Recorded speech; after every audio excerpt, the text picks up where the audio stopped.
Show 004, the Ralphcast podcast, and I'm kind of loosening up a little bit and coming into my own. I'm Ralph Strangis, and we have a Game 7 to play in Round 1 for the Dallas Stars and the Colorado Avalanche. Good news is, Game 7 is in Dallas at American Airlines Center. We have our very own, you loved her so much last week that we hired her, Savannah Humoller is going to be our Dallas Stars insider for the remainder of the Dallas Stars playoffs. Let's hope we stretch past Game 7. She's going to bring us a report on what to expect for Game 7, Stars, Avs. Also this week, we got a special bonus guest, Selena Ray, the great Dallas Stars anthem singer, and I hired her. I did. I made the phone call that changed all of our lives, and was also around when she met her husband. So it's kind of a big week, and as she celebrates 20 years, I'm going to celebrate with her. So Selena's coming up on the show. In our 100 Miles from Hockey segment this week, I was on the golf course. I got paired with a guy, and the guy has a hole-in-one. I still don't have one, but he got one right in front of me, and I have some video, and it was really kind of a cool story. So we'll get into that. That's in our 100 Miles from Hockey, our show and tell today with Ralph. This is a very interesting relic here. This is a Tiffany ticket. And for the Dallas Stars, and nobody really knows even about this, but I have it, and I'm going to tell you about it. And here is Ralph's scrapbook of press passes from going back at least 45 years. How about that? Something like that, I think. Yeah, anyway, we'll go back and look at them. So let's get right to it. We've got a Game 7, and Savannah, what's it looking like?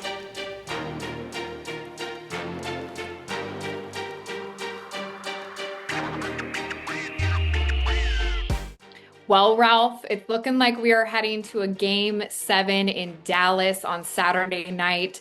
7 p.m. is going to be the puck drop Central Time, but the Stars had a chance to close it out in Game 6. It unfortunately did not go in their favor, and the Avalanche win 7-4. Yeah, it was tough. They had it there. It was setting up for them. I know you're around the group. You're around the room. You have regular contact there. What's the vibe like that you're hearing after Game 6 and heading into Game 7? I gotta believe they weren't very happy last night. No, they were not happy. And from my source on the inside of that locker room, everyone seemed to be pretty upset for the most part after that loss. They did go into that game intentionally wanting to close it out on the road, and that didn't happen. So naturally, everyone's going to be a little upset. And now it's going to come down to which team is going to be desperate enough to get the win in Game 7. I can't get a handle on this series. So I want you to help me, and I'm going to ask you some questions and give you a couple of possibilities. And you're going to tell me what you think, and we're going to ferret this out, okay? So are you ready for this? I'm ready. Let's go. All right, here we go. All right. It's either one or the other. The officials have shortchanged the Stars in this series, or it all evens out. What do you think?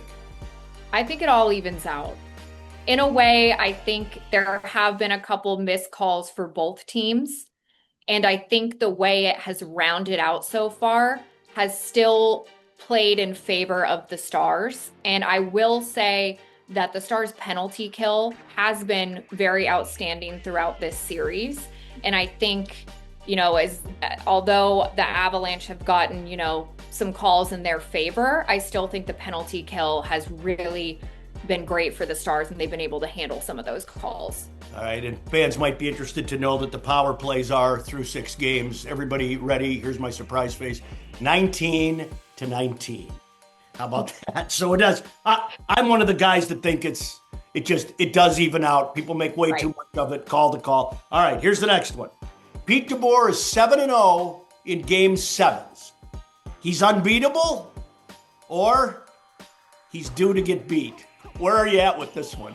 I'm going to go with unbeatable. I like Pete DeBoer's approach on these Game 7s. He's going into it obviously undefeated, and he has that record, but you know what? Pete knows what he's doing. He knows how to coach a team that's going into a Game 7, and I think that there's a good chance that the Stars can pull this off under head coach Pete DeBoer. Question number 3. This guy drives me crazy. Dallas's goaltender, Jake Ottinger. Okay? So, I want to ask you this. Jake Ottinger is playing great, but he's been unlucky. Or he's playing just good enough for the Dallas Stars to be tied at 3 in this series. You know, I'm going to have to say I think he's playing just good enough for the Stars to be tied in this series. Now, being in the press conferences with the coaches, especially Pete DeBoer, has talked about Jake Ottinger and what he does progressively throughout a series, and he gets better game after game after game. While yes, the Stars have had some unlucky goals, I think there's some moments where Jake Ottinger could have, easily gotten a couple, or stop the play, or stop a couple plays, or there's been a Yeah. couple instances, and it's been tough for defensively for the Stars, and they're putting a lot of pressure on Jake Ottinger right now to hold down the fort. Now I want to tee up for this next question with some numbers. Dallas Stars blue liners in this series are a combined -10. They do not have a plus defenseman. Esa Lindell is even. Lyubushkin ate a -5 last night, and he wasn't the only one. Wyatt Johnson, one of the forwards, did too. With that in mind, and understanding how much we need this guy back, will Miro Heiskanen be a player, or will we not see him in Game 7? Although Miro Heiskanen is technically considered day-to-day and he's out there at the practices skating with Thomas Harley in the morning, I don't think he's necessarily going to be in that lineup for Game 7. If they haven't started him already, I don't see him going back into that lineup in a Game 7 with that intense of a game and the desperation for both these teams. He may not be ready for that pressure quite yet. All right. And, when you're even talking about the contact and what they've tried to do with him in practices, you're not going to have that big, hard physical contact in these practices or morning skates as what's going to happen realistically in that game. And so I think putting him in, especially a Game 7 where it's going to be physical, I think it's a little too soon for Miro. And I think they want to probably adjust it more towards a second round if they're able to. All right, the Stars are better at defending in their own building than they have been in Colorado. Do you expect that to continue in Game 7? I do expect that to continue. I do think that it being a home game for the Stars, I think that adds a huge advantage overall for this team. The environment there has been great, and they know how to play at home and control it at home. I just think it's going to be putting it in the Avs zone and making sure Blackwood has the pressure is going to be the biggest thing when it comes to who's going to win this game. I'd like a lead too. Could we get a lead again? That seemed to work, except of course in Game 6. But can we score first and kind of roll with it? Would that be good? We did talk about this. The Stars having the lead like they did in that Game 5, that was the big difference maker. If you can get ahead early on the Avalanche, yes, the Stars are a comeback team. We've talked about this, but can that really last into a Game 7? Can we get the lead early? Let's hope so. Savannah, I hope I'm talking to you next week. I'm going to be talking to you one way or the other, but I hope I'm talking to you about round 2 and what's going on there. It's good to have you here as our Stars insider. Sports Savvy is on the team. Thanks so much, and thanks again for joining me. Thanks, Ralph. I appreciate you.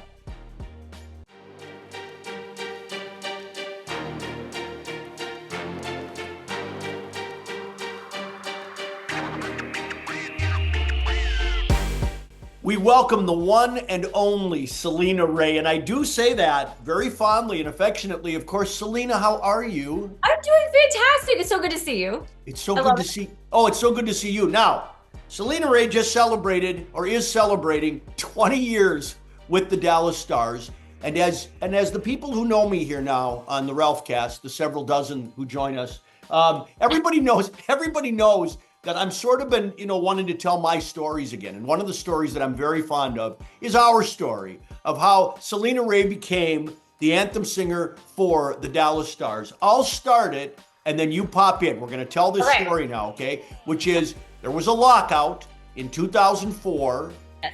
right? Yes, And 0405.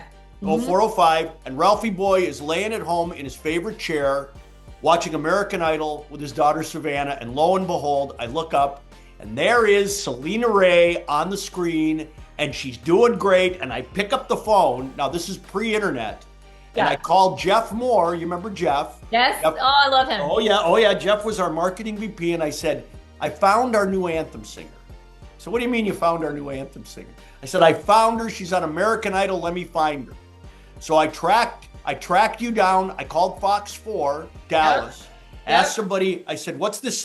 Find me this Selena Ray person's number, will you?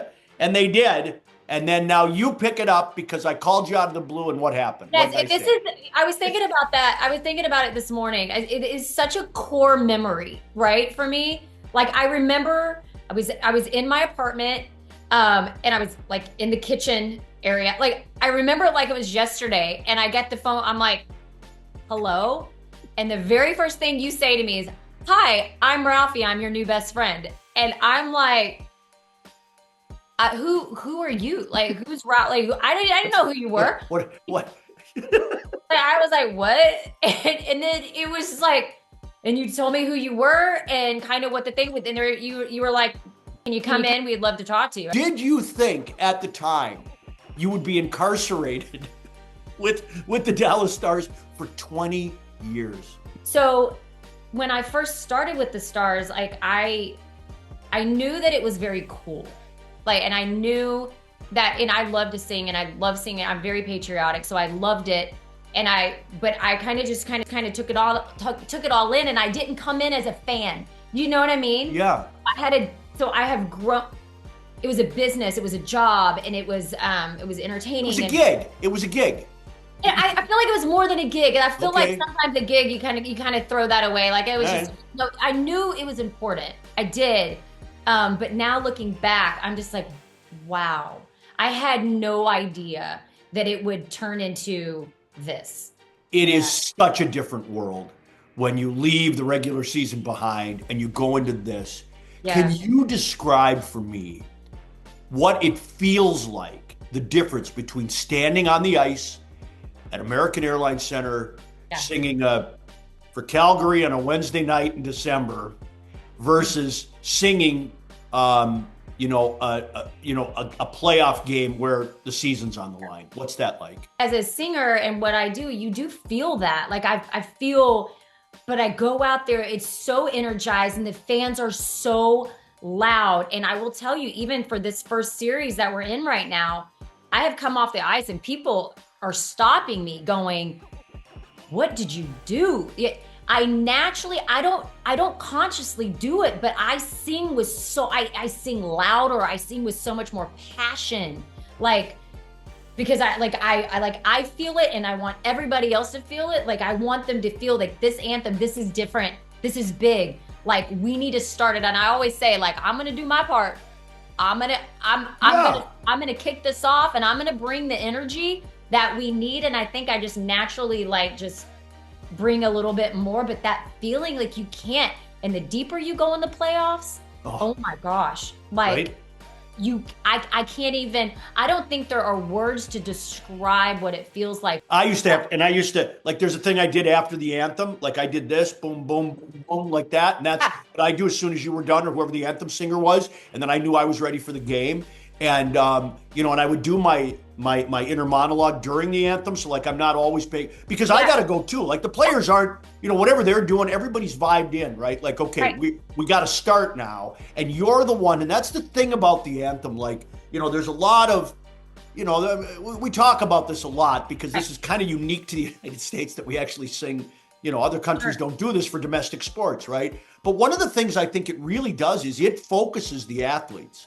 Yeah, it's like a distinct beginning to correct what I'm about to do. Yeah, and that's very, the patriotism is patriotism, but there's that focusing moment for an athlete, and I think that's it. It's a meditative state almost, isn't it? Yeah. I never thought about it that way, but that's a really good point. It's not just about the Good job. Once every 20 years, I do something for you. Once every 20 years. Okay, mind blown. Hold on a second. That is a great perspective on it, because it's not so much it is about the patriotism, yes, but it's bigger than that. It truly is. It's a moment for everybody. What's that movie, the baseball movie where it's like he tones it goes zoom, you know what I'm talking about? Well, there's is that oh my gosh. Is that the one with Costner, the Billy Chapel one? Yes. Clear the mechanism. Clear the mechanism. Clear the mechanism. That's it's almost like that. It's like that same kind of moment where clear the mechanism. Yes. That's it. Ralphie. We're clearing the mechanism. Stop See it. that? We're getting everybody. And I think the fans do it too.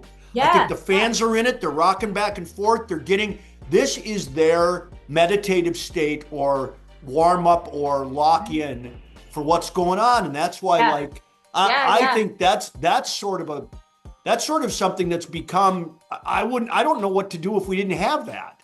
Like, what would that look like? How would that be? You'd be missing a very important step. Yeah, I think so. Yeah. Okay. Look at us. We just figured it out. You know how this works. Yeah. You get us together and that's it. You got some good ideas. Selena, you were one of my best. Thank you so much for joining me on the Ralphcast podcast today. Happy 20 years with the Stars. Here's to 20 more, kid. Let's go.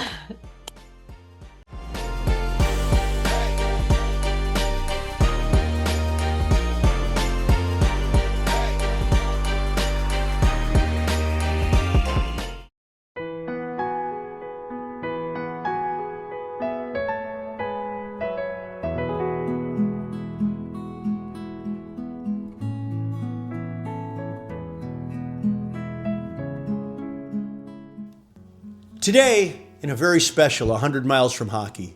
So I live in the Coachella Valley, and there's well over 100 championship golf courses here. And this is my trusty 5 hybrid. Yes, as a 64-year-old guy, we like to use hybrids. My friend David Faraday once quipped, well, my granny loved hers.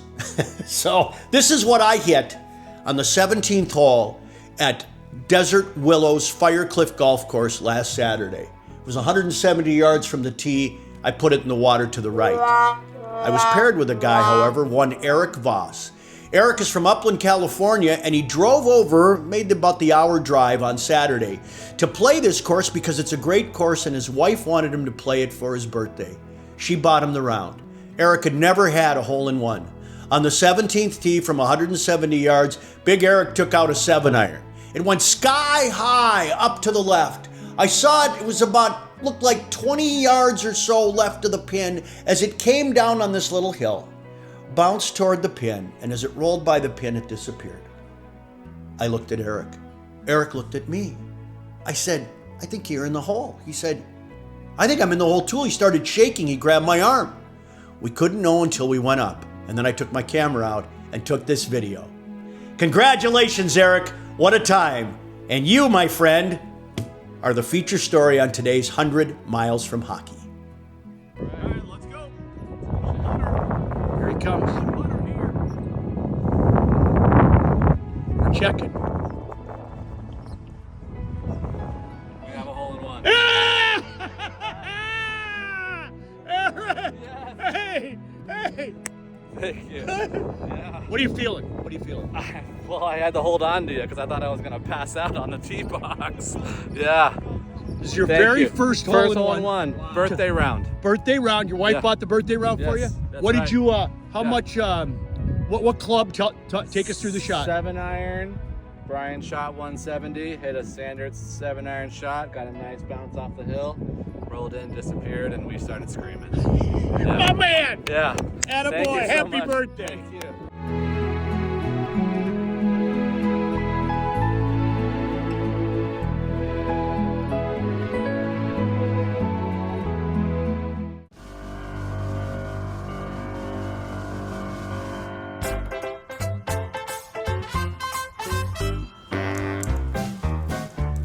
Yeah, you know that song.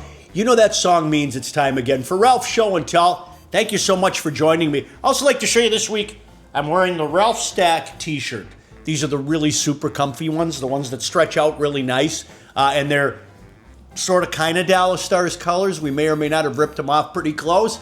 Something you can wear for the playoffs, and they're available on my link tree in the Shop Ralph section in there. So a bargain at twice the price, and so come on and get some. And now, here's some history that you can't collect because they're mine. In Ralph Show and Tell today, I have something here. This is a Tiffany ticket from Tiffany and Company. Like the box is actually Tiffany and Company. The ticket, which I have to clean the sterling silver Tiffany ticket, which I have to clean regularly, is for the Dallas Stars' very first home game on October 5th, 1993 against the Detroit Red Wings. The cool thing about this is, because it reads just like a ticket, is the number is, I've got number 2 of 100, and Norm Green, the owner of the team, has number 1. I saw this in the pro shop in Valley Ranch one day. It was just sitting behind the glass, number 2 of 100. And I asked the guy behind the counter, he says, yeah, Norm's got number 1. I don't know who else has any of these. Maybe reach out to me if you do, because I'm just interested to see who else bought them. It was $100, and I think it's worth a lot more than that. So that's the Tiffany Dallas Stars opening game at Reunion Arena ticket. Here's a couple other things, because I worked in both eras here, okay? So there's 2 NHL pins.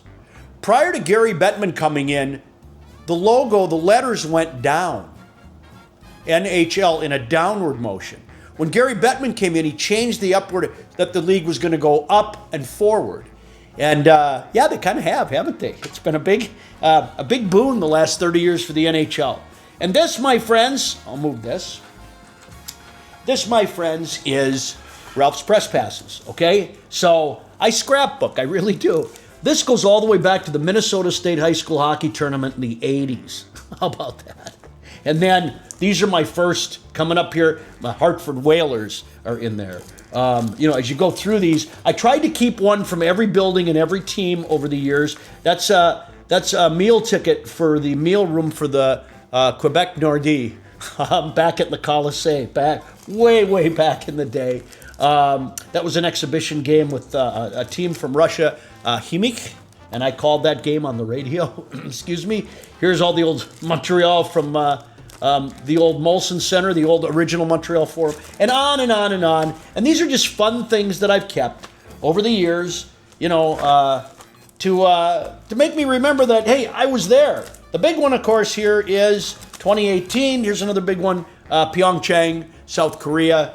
This is, this is the Olympics. You needed, there were security clearances and all kinds of stuff. But I got through it, and they actually accepted me to call the Olympics. So that's it. Another successful episode of Ralph's Show and Tell. See you next time.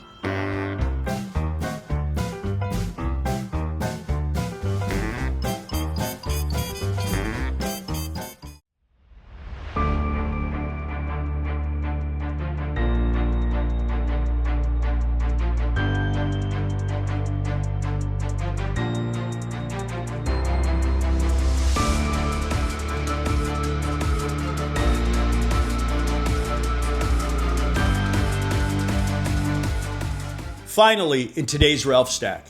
Oh my God, Jamie Benn's destroying the integrity of the game. Did you see how Cale Makar flopped on that Marchment play? How do you let Rope Hintz cross-check Nathan McKinnon? But did you see what Gabe Landeskog did just before that?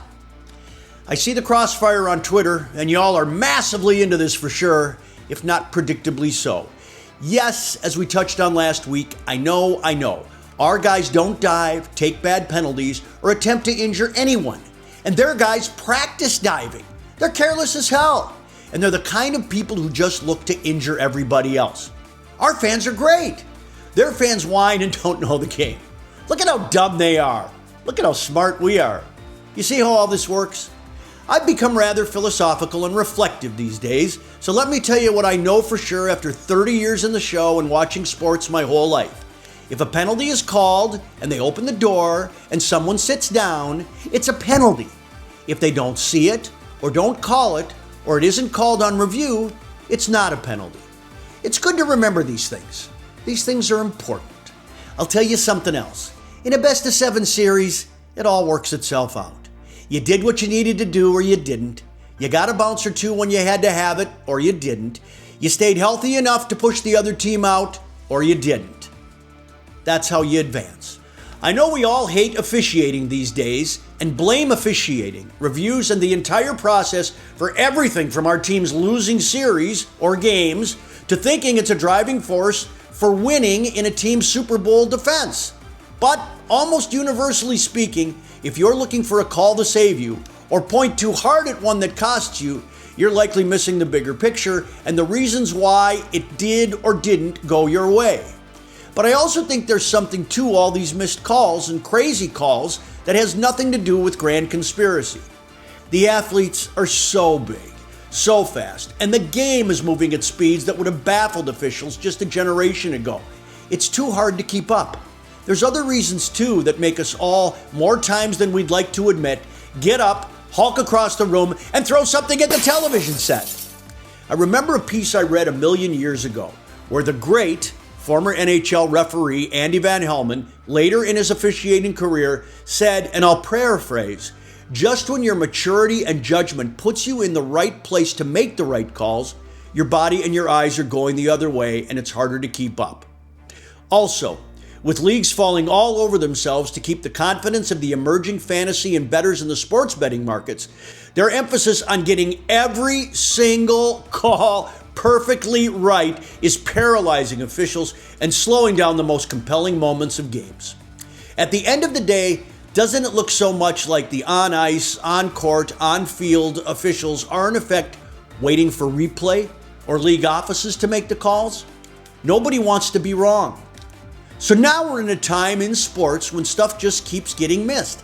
Ask Tampa coach John Cooper, who with most of the rest of us couldn't believe that 4 officials on the ice all missed the forearm elbow shiver from Aaron Ekblad to Brandon Hagel's head. Or ask Jim Montgomery or Scott O'Neill in their war over whose hit caused what injury. Or ask the Avs about the Rope cross-check to McKinnon. Or pick another of the dozens that happened in round 1 from any game, and you'll get the picture. As someone in and around professional sports for a lifetime, I don't believe in grand conspiracies here. I know these guys, NHL refs and linesmen. I know Stephen Walkom, Vice President and Director of NHL Officiating. Our guys want and need it to be right. Their livings depend on it. Now, in saying that, I also believe that when a call goes to Toronto in the NHL, they're not just evaluating that play in a vacuum. Lots of things go into those calls this time of year. Sometimes it looks very political. Sometimes it looks like the league doesn't have the balls to make the right call or the balls to change a call. But the bottom line is this. It's this way for both teams, the Dallas Stars and the Colorado Avalanche. It's this way for all teams in all sports now. And in hockey, everybody's trying to draw calls. And so is everybody on every other team. Remember what the great Pat Verbeek said? It's our job to cheat, and it's their job to catch us. Everybody knows this, even the officials. Calls are missed for Dallas, Colorado, and everyone else. It's part of the equation. It's part of the calculus. It's not a grand conspiracy or worse. At the end of the day, you overcame it or you didn't. You're playing next week or you aren't. And all the rest of this is just the games we play with each other and the things we tell ourselves when we can't believe we got beat because, well, the other team just beat us. That's our show for this week. Thanks so much to Savannah Huemuller, our Dallas Stars insider, and the great Selena Ray. We'll see you all next week on the Ralphcast podcast right here.